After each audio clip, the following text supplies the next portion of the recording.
artificial bird received the title of Imperial Nightingale bringer insect, यानी कि Imperial Nightingale यानी मुख्य मेहमान के लिए ये शाही बुलबुल या Nightingale.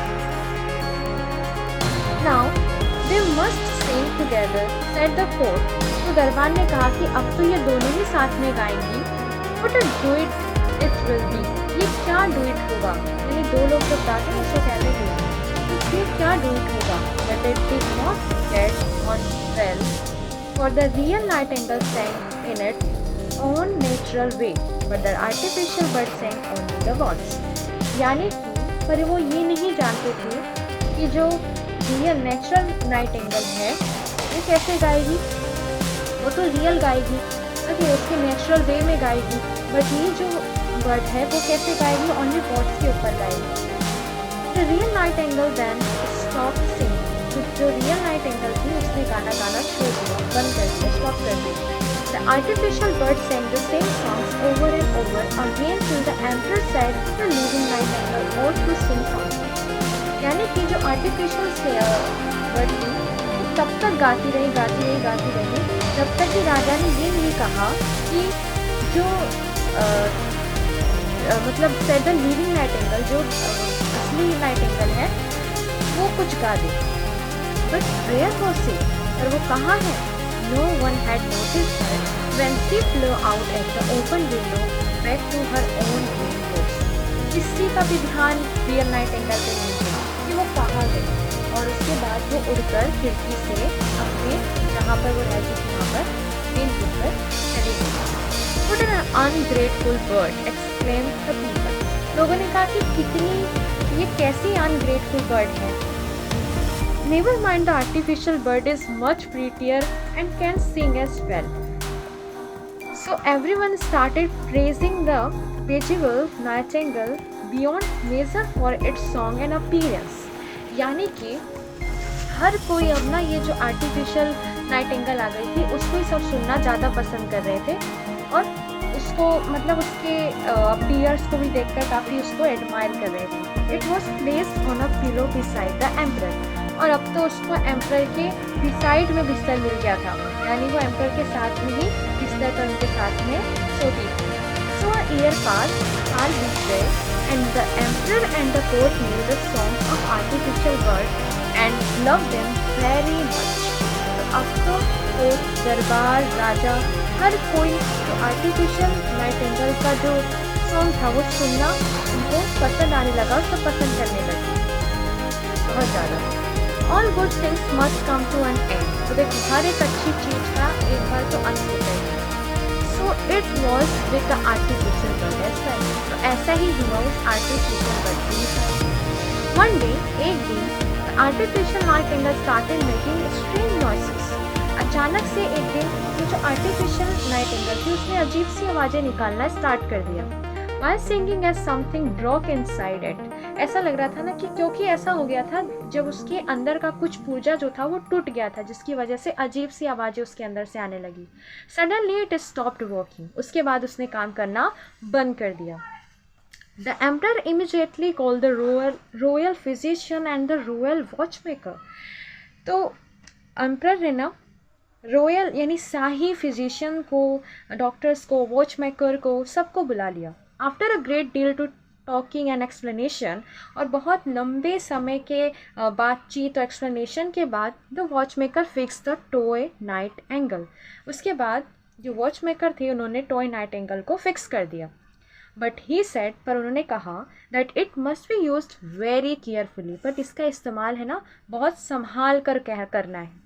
Now there was great सोरो, ये बहुत दुख की बात थी, as the bird could only be allowed to play once a year. यानी कि ये जो पक्षी था, जो वॉचमेकर ने बताया कि अब इसका बहुत ही संभाल कर इस्तेमाल करना है और साल में सिर्फ एक बार इस्तेमाल करना है। आफ्टर 5 years, 5 साल के बाद, the real grief came upon the land, यानी बहुत बड़ा दुख आ पड़ा इस धरती पर, ऐसा हुआ।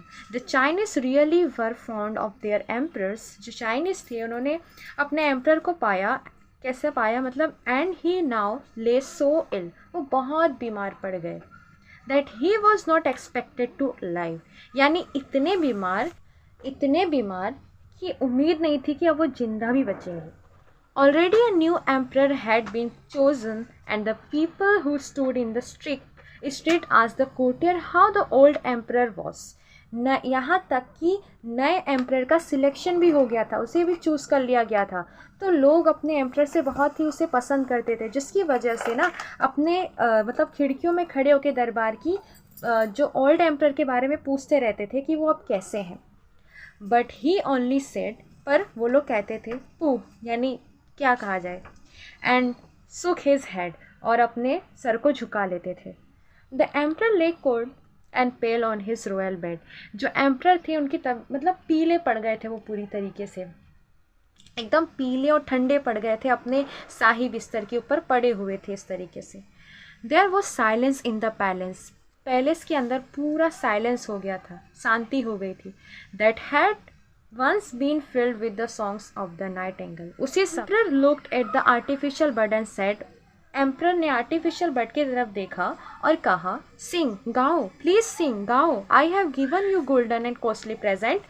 मैंने तुम्हें बहुत ही कीमती सामान दिए हैं, मैंने तुम्हें अपना सोने चांदी से कितनी कॉस्टली चीज़ें तुम्हें दी है. I have even hung my golden slipper round your neck. तुम्हारे गर्दन में मैंने अपना गोल्डन स्लीपर भी टांग दिया है. But the bird remained silent. But bird अभी भी साइलेंट थी. There was no one to wind it up and therefore it could not sing a note. यानी अब there was no one to wind it up, यानी किसी को नहीं पता था कि उसको कैसे चलाया जाए, क्या किया जाए. तो इसकी वजह से could not sing a note, यानी कि वो बिल्कुल नहीं गा सकती थी. देन वन मॉर्निंग, एक सुबह, सडनली अचानक से, there came through the open window the sound of sweet music. खिड़की खुली हुई थी और है ना बहुत ही मीठी स्वीट म्यूजिक की आवाज़ सुनाई दे रही थी. आउटसाइड ऑन द बो ऑफ द ट्री, बाहर की तरफ ट्री के ऊपर, पेड़ के ऊपर, सेट द लिविंग नाइटिंगेल बैठी हुई थी, यानी जिंदा नाइटिंगेल बैठी हुई थी. She had here the emperors illness. उसने एम्परर के इलनेस के बारे में सुना, बीमारी के बारे में सुना था. And had therefore come to sing. तो वो आई थी क्या करने, गाना गाने, यहाँ पर सिंग करने आई थी. टू हिम, उसके लिए. ऑफ होप एंड ट्रस्ट, विश्वास और आशा के साथ में. एंड एज सी सेंग, जैसे उसने गाना स्टार्ट किया, the blood in the empress veins flow more rapidly. तो राजा के रगों में बहुत तेज़ी से ब्लड बहना स्टार्ट कर दिया. मतलब कि एक तरीके से उसका जो ब्लड फ्लो था अंदर राजा का, ऐसे बहने लगा. यानी यूँ कहा जाए जो शरीर उसकी ठंडी पड़ गई थी, अब पता चल रहा था कि धीरे धीरे राजा के अंदर हलचल हो रही है, होश में आ रहा है राजा. And gave life to his weak limb, और उसके वीक लिम को एक लाइफ मिल गई हो, ऐसा लग रहा था, ऐसा हो रहा था. The emperor fail into a sweet sleep. तो राजा एक बहुत ही गहरी नींद में चले गए, एकदम स्वीट स्लीप के अंदर. व्हेन ही वॉक अप, जब वो जागे, he felt strong and energetic. जब वो जागे तो उन्होंने बहुत ही एनर्जेटिक और स्ट्रॉन्ग फील किया. You must always remain with me, said the emperor. Emperor ने कहा कि तुम हमेशा से ना मुझे अपने you must always remain with me, तुम हमेशा मेरे साथ रहो. You shall sing only when it pleases you, जब तुम तभी गाना जब तुम्हें अच्छा लगे. And I will break the artificial bird into 1,000 pieces, और मैं उस आर्टिफिशियल बर्ड को ना 1,000 पीस में टुकड़े टुकड़े कर दूंगा. No, do not do that, reply the nightingale. Nightingale ने रिप्लाई किया कि नहीं, ऐसा मत करना. It has serve as you long as it could, वो उतना कर उसने आपके लिए किया है. I can not live in the palace, मैं पैलेस में नहीं रह सकती, मैं महल में नहीं रह सकती. एंड बिल्ट माई नेस्ट, मैं अपना घोंसला बनाऊंगी. And but let me come when I like, मैं तभी आऊँगी जब मेरा मन करेगा. I will sit outside your window, मैं तुम्हारी खिड़की के बाहर बैठूंगी. एंड सिंग फॉर यू, मैं तुम्हारे लिए गाऊंगी. But you must promise me one thing, पर तुम्हें मुझे एक थिंग, मुझे ना प्रॉमिस करना पड़ेगा। Everything said the emperor, emperor कहता है सब कुछ, क्यों नहीं, कुछ भी, एवरीथिंग मतलब कुछ भी, तुम मांगो कुछ भी, मैं प्रॉमिस करने के लिए रेडी हूँ। द नाइटिंगेल सेड, नाइटिंगेल कहती है please don't tell any one about me, तुम किसी को भी मेरे बारे में मत बताना। I promise you that I shall sing for you whenever you want, देखो मैं तुमसे प्रॉमिस कर रही हूँ कि तुम जब भी चाहोगे मैं तुम्हारे लिए गाना गाऊंगी। You want and make you happy, तुम चाहते हो एंड मेक यू हैप्पी, तुम्हें खुश करने के लिए। I shall also sing for the people, मैं लोगों के लिए भी गाऊंगी। हु आर सैड, जो दुखी होते हैं, एंड टायर्ड, जो थके होते हैं, एंड मेक देम हैप्पी, मैं उनको हैप्पी करूँगी। But let no one know that there is a little bird that tells you everything and sings for your happiness, sings for your happiness, यानी कि पर ये बात कोई जानने ना पाए कि ये सब मैंने तुम्हें बताया और मैं तुम्हारे लिए गाना गाऊंगी, तुम्हारे खुशी के लिए, मैंने तुम्हें खुश करने के लिए गाना गाया, ये बात किसी को पता नहीं चलनी चाहिए। तो विथ दिस वर्ड्स, इस शब्दों के साथ में, द बर्ड फ्लू अवे, वहाँ से जो बर्ड थी वो उड़ गई। And the servants came into the emperor's room, और सर्वेंट एम्परर के रूम में आए, राजा के रूम में आए, thinking that he was dead, और उन्होंने सोचा सर्वेंट ने कि अब तो राजा अब तक तो मर ही चुके होंगे।